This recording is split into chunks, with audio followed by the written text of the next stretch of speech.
Hi, greetings and welcome to On the Table. We are broadcasting on RTM Click and MyTV's Berita RTM channel 123, which is also right now live streaming on YouTube. I'm your host, Brendan Paul.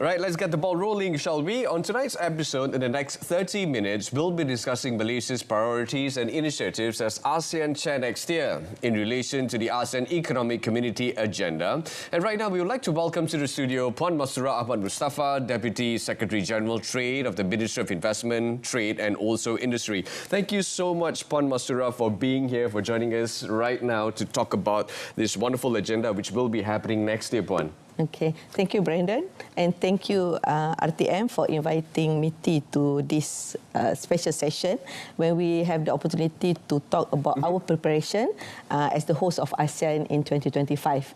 So, I think, as you're aware, MITI is actually the lead for the economic pillar. Under the ASEAN, we have three pillars. There is political security, economic, and socio-cultural. So MITI is handling the economic pillar, and that is why we have to actually do a lot of preparations on what we're going to deliver for the economic pillar to showcase how much ASEAN has done to boost the economic development of the whole region. So what we are doing now is actually identify what will be the Malaysia priority economic deliverables. Right. We have started the work early this year, and we are engaging all the stakeholders. For us, even though it's ASEAN, but we have to sort of give priority to our own community. We want to understand what our economic community in Malaysia wants out of this ASEAN, out of the chairmanship. So, but overall, the PED will be based on the 4 strategic thrusts. Right. Okay. The first one is enhancing trade and investment. Right. Creating an inclusive and sustainable pathway. Promoting integration and connectivity of economies. And lastly, building a digitally resilient ASEAN. Why we need to do this is because under the Malaysian leadership in 2025, we want to drive the creations of sustainable, interconnected, inclusive and forward-looking ASEAN economy. Right. So the deeper integration will not only enhance intra-ASEAN relations, but it also positions the region to become a more influential global economic player. So under these 4 strategic thrusts, we are actually try to take the opportunities to make Malaysia and ASEAN to tackle the current challenges, that is mega trends and emerging global issues. Right. For example, geopolitical issues, even though it's not an economic issues, but it have sort of directly impact on our economic issues. Right. As we know, the baton will be passed over to different countries in ASEAN. Okay. And right now being passed to us from Laos, for us to carry on with the baton for next year, 2025. It's going to be a significant year for us next year. Now, first and foremost, you've just mentioned with all the pillars and the area that we're going to focus with regards to Malaysia being the host of ASEAN 2025. How significant is this, first and foremost? Okay. Actually, the passing of baton according to alphabetical order. Right. So, and we are very lucky because last 10 years ago, when we hosted the ASEAN in 2015, we are actually launching the ASEAN Community Blueprint 2025. Right. So this time around, when we host another round of ASEAN Chairmanship, we actually have one to deliver what happened in the last 10 years, the blueprint, whether it's successful or not. We have to announce the level of progress and achievement of that blueprint, as well as to launch a new blueprint for the ASEAN. That is what we call as ASEAN Community Vision 2045. It's very significant when that happens. It's very significant. When you touch base on what was mentioned 10 years ago, revisiting that and come forward with another set of blueprints just to move forward together with all the ASEAN countries. I think it's something significant that Malaysians out there can actually take a look at the progress that we've come from how far we've come 10 years ago and what it is right now. Now, coming back to some of the initiative, what specific initiatives or policies is Malaysia considering right now, at this point in time, next year, to facilitate the free flow of goods, because everyone's talking about goods, services, investments, even skilled labour and capital within the AEC? Okay. Actually, when we sort of form what we call ASEAN Free Trade Area, there are three broad areas that we cover under that ASEAN Free Trade Area. Three broad areas. Yeah, that is trade in goods, trade in services and investment. Right. So we have what we call ASEAN Trade in Goods Agreement. We have ASEAN Trade in Goods Services, Trade in Services, right, as well as ASEAN a comprehensive agreement on investment. Okay, on the ASEAN Trade in Goods Agreement, actually what we have achieved so far, about 98% of the tariff lines of the goods imported traded intra-ASEAN right, are actually duty-free. Right, okay. With no duty. Right. So that is how we want to facilitate. So we feel that, okay, now the duty has been eliminated. What's next? What's actually deter the enhancement or the growth of the intra-ASEAN trade? So now we are reviewing the article, looking at the new areas that can actually will further enhance and promote the trade in goods within ASEAN itself. The same goes to ASEAN Trade in Services Agreement. The main core things under this is movement of natural person. Right. How free the professionals and the skilled labours move throughout ASEAN to support each other in our development of whatever activities, economic sectors that we have in the country. So which means to say the workforce? Yeah, the workforce. But we are talking about skilled workforce. Right. Not just just general. We don't want each of ASEAN countries being done with labours, low-paid labours and so on. That's right. We are focusing on professionals and skilled labours. So that is the thing that we want to make sure that the professional mobility is well regulated while boosting the economic integration. Right. Because, as I said, even though we want ASEAN integration, but at the same time we also have to protect our own community to make sure that the movement will not jeopardize our professional, but at the same time will facilitate them to go and provide their services in other ASEAN countries. I think that's fantastic, isn't it? Yeah, being able to just move around and to contribute not just to your country, but ASEAN as a whole, so that ASEAN member countries can move forward in that sense and together be strong. Not just here in Malaysia, but all other countries can be, that powerful in order to move forward. Now, thank you so much for those explanations, Puan Mastura. Now, coming back to this, right, how will Malaysia collaborate with other ASEAN member states to address issues such as non-tariff barriers? I mean, can I even say this first and foremost? Wouldn't this the agenda as well for, the previous country as we move forward? Is it going to be changed every single time when another country takes on the batons and we have new initiatives, so on and so forth? How does it even matter in the first place? Okay. The liberalisation process is not a short-term process. Right. It's consumed time to do the negotiations, and sometimes what we have concluded in certain years is only a limited number of initiatives. For example, we have negotiated what we call mutual recognition agreement. Right. So maybe in 1 year we manage only to cover, let's say, only pharmaceutical, and even under pharmaceutical you have different category of products. It's huge, yeah. So every time the baton pass to another country, they will enhance, they will add on to that mutual recognition to cover other products and other sectors. Right. So that is what we are doing.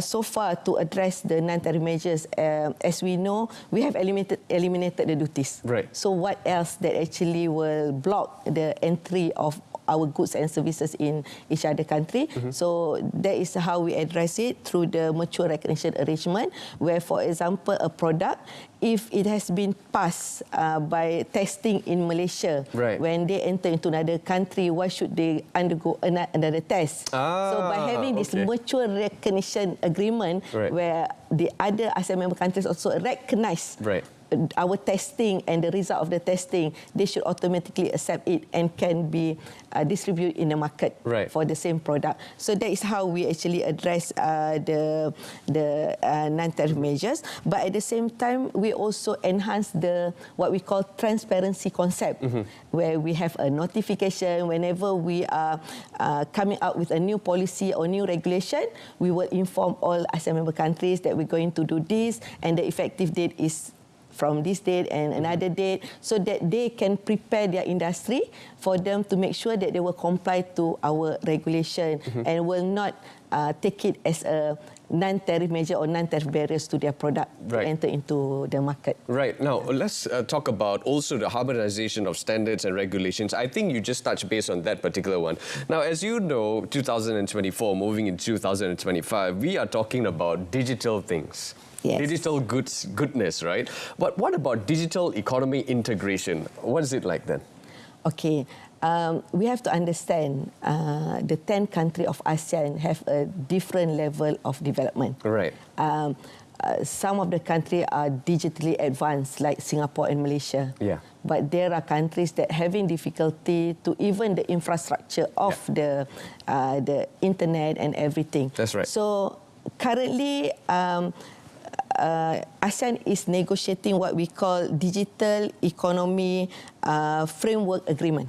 So this will be an agreement which can cover the whole ecosystem of digital world. They have whole world. The whole concept whole of ecosystem.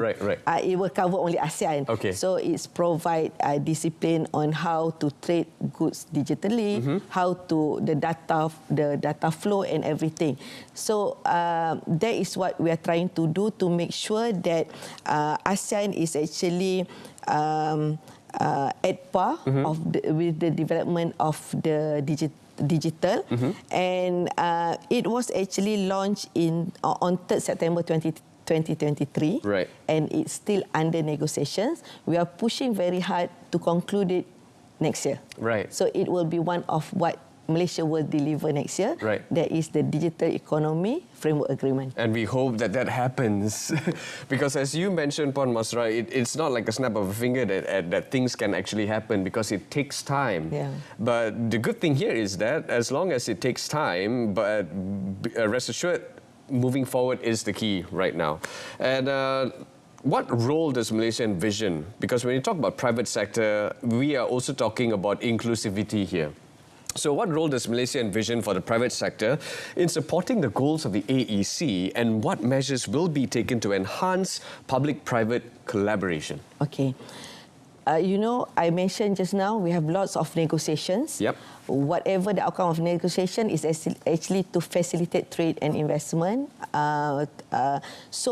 But all this initiative, all this effort will come to nothing if it's not being utilised by somebody. It's all for the business people. It's for the private people, for them to do businesses within ASEAN and to prosper and grow their business in the. So what we need private sector to do is actually take advantage of all the agreement, of all the initiative that the government has negotiated and deliver to the country. Because all that we are doing is actually reducing the barrier. So now take full force of that, whatever benefit that we have offered to you, and make sure that your business will grow. What we call it, expound. And not just here in the country, but in ASEAN.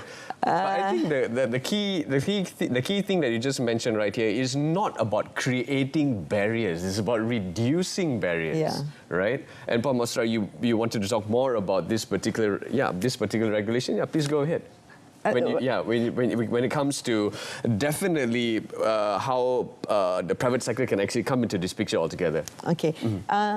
again, when you talk about just now digitalization and everything, driving the innovation and technology, okay, again, we are hoping that our businesses will continue to innovate and collaborate using digital platform and to actually expand the region capabilities. I think we have now go into artificial intelligence, That's blockchain, and Internet of Things, so that these are all what the private sector can contribute to the whole ecosystem. And then another thing is about sustainable development. Right. Malaysia has announced our goal to achieve net zero by 2050. So we cannot achieve this without contribution by the private sector, Right. because they have to make sure that whatever activity that they are doing is actually to be more greener and less carbon release. So they are also must come together with the government to support this vision for this net zero target. And within ASEAN, we are actually trying our best to come up with an understanding of each other level of adaptations to the sustainability concept and what we call IESG, environment, social and governance. So these are all the things that we need private sector to come together with us and support the visions of ASEAN. Very fantastic. Nicely put out there. And definitely it's not about creating barriers. It's all about reducing barriers. Now, Puan Masura, and of course the viewers out there, we're going for a quick break. Because when we come back, there are a lot more to discuss. Then again, get ready Malaysia. We'll be talking about ASEAN and its chairmanship that's about to happen next year. We're going to be dissecting even more right after this. This is On the Table. Catch you then in a bit.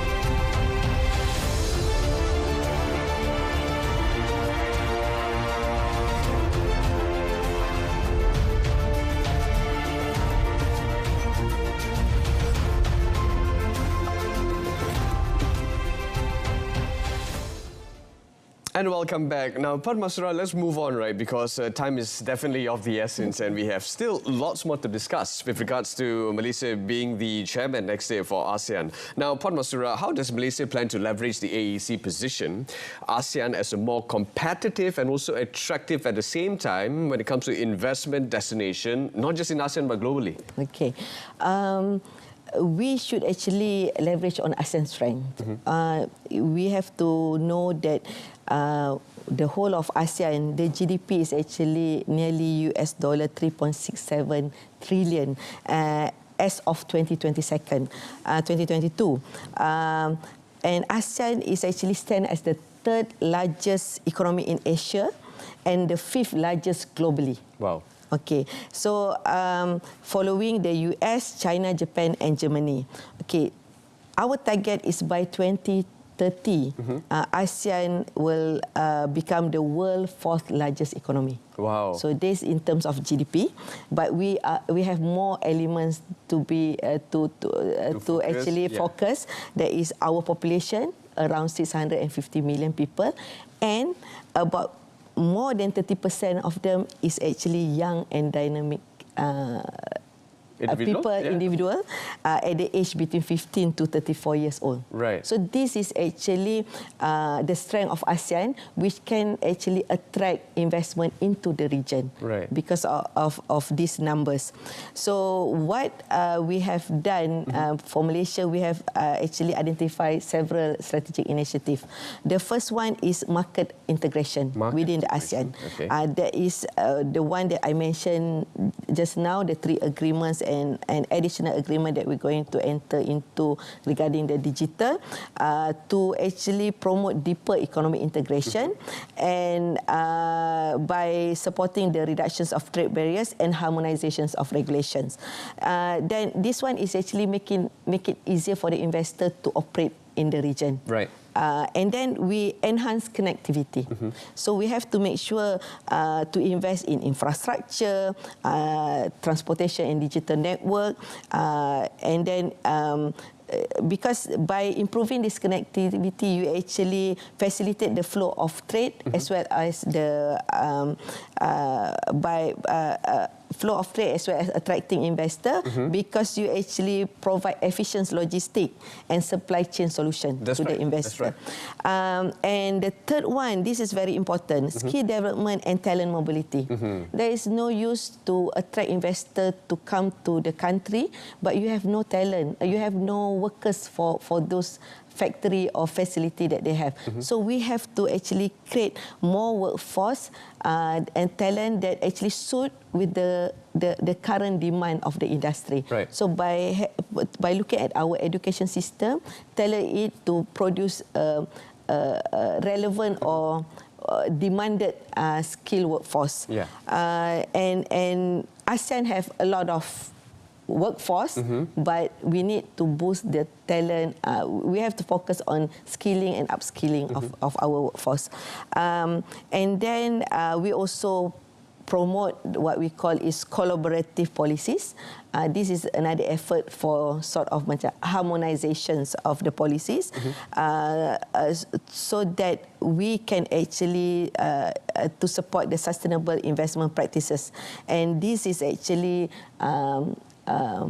to make the regions more attractive to those more advanced countries who are looking at sustainability, greener investment, and so on. So this will definitely bring forward next year, of course, the agenda. Part of the agenda, as you mentioned, because there are numerous pillars, and this is part of the pillar that definitely Malaysia is focusing. Now, what strategies will Malaysia employ? Now, of course, this is to ensure the equitable and inclusive development of the AEC, particularly, now, when you mention small business, so this would be for them who are watching at home right now. When it comes to small and medium-sized enterprises, SMEs, and, of course, the less developed member states.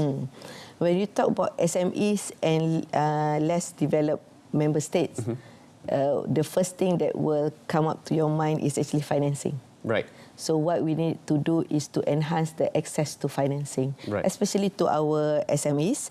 We have to develop a targeted funding program and Microsoft finance options for them. Because if they want to compete with MNCs and other bigger companies, it's going to be none of the it's very challenging, because they cannot come up with something that they can guarantee to lower the risk of their investment.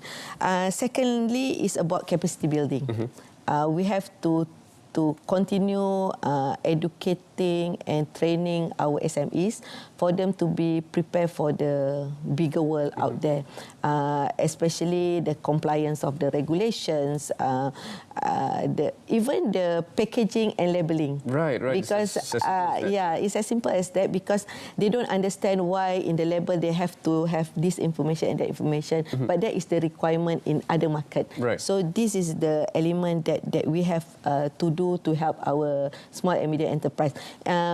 In terms of the least developed members of ASEAN, under the ASEAN, we have various funding from our dialogue partner, where they also provide capacity building, not only to the members of the officials from the ministry, but also to the private sector. We have various workshop, training session to build up the capacity of the SMEs as well as the people from the least developed countries.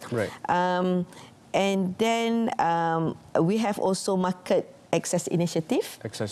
We create platform that can connect SMEs with larger businesses and international market to facilitate trade opportunities. What we do in Malaysia, actually, MITI, first, when we get a big investor into the country, we will try to link these particular MNCs with the supplier from our SMEs to supply basic things like small parts and components. It depends on the type of. When they are actually can prove themselves that they can supply to these big MNCs, meaning they are actually ready to export their product. Because definitely when these MNCs can procure their products, it can definitely will be acceptable in other market. Right. Yeah. Okay. So there are other things: regulatory support, technology adoption, and infrastructure development.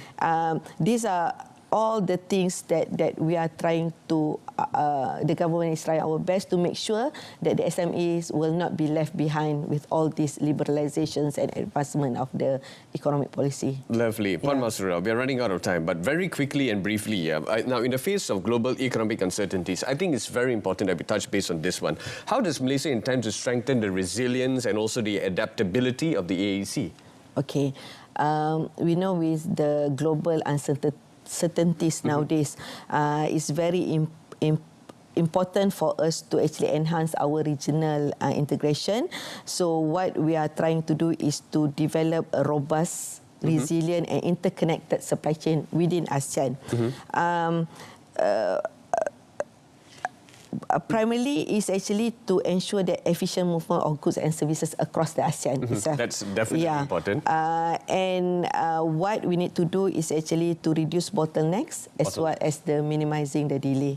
So I think you can see that how our Prime Minister is very serious when he himself visited border between Malaysia and Thailand, as well as Singapore. Right. So just to make sure that there will be no delay and the movement of transportation there can flow smoothly. I have an example here.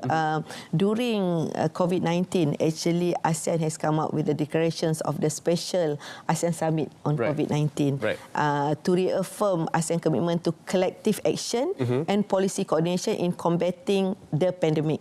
So in the declaration, actually the leaders agree to maintain open market, offer targeted support to assist people and businesses, notably micro, small and medium enterprise, ensure robust social safety nets for our populace and promote the formulations of post-pandemic recovery plan. Okay, because we know whenever the time there is a shortages of certain things. People will actually be selfish and make sure that the supply is only good for their country. So by having this understanding among the ASEAN, we know that we need to help each other and to make sure that we can get all the essential items that we need during the pandemic, as well as what will be our recovery plan when the pandemic is over. Post-pandemic. So those are the things that we will try to enhance within ASEAN. Another one is on food security. Food security. This is another area that we need to actually strengthen to make it more resilient. So we have this ASEAN Leaders Declaration on strengthening food security and nutrition, which outline key strategies for tackling the challenges. Is emphasized on quick response mechanism during crisis to prevent food shortages and promotes the development of sustainable food and agriculture system for future. The pandemic has taught us a lot, isn't it? Not just the country, but of course our member states around us in order to help each other, so on and so forth. Now, Puan Masura, fortunately we're running out of time, but before we go, very briefly, very briefly, if you could summarize the whole thing, what ASEAN, what Malaysia is doing next year for ASEAN 2025, what would it be? Okay. What we're going to, for economic pillar, what we're going to try to deliver is not for ASEAN for today, but ASEAN, we want to prepare ASEAN for the future. Wow. That's it. Wow, nice. Thank you so much, Puan Masura, for actually being here in the studio to talk to us about this one with regards to the economy pillar of ASEAN. Next year, as you know, is going to be a very big year for us Malaysians. And unfortunately, that's all the time we have for On the Table this evening. So we've been talking to Puan Masura Ahmad Mustafa, Deputy Secretary General Trade of the Investment, Trade and Industry Ministry. Now, if you missed out on this particular episode, don't worry, because a repeat of this episode's broadcast can be viewed again at the same time tomorrow and subsequent days on both RTM Click and also MyTV's Berita RTM channel, which is also live streaming on YouTube. Till next Thursday, we will be discussing another topic of interest. Until then, I'm Brenda Lepal, signing off. Good night, Malaysia. Take care.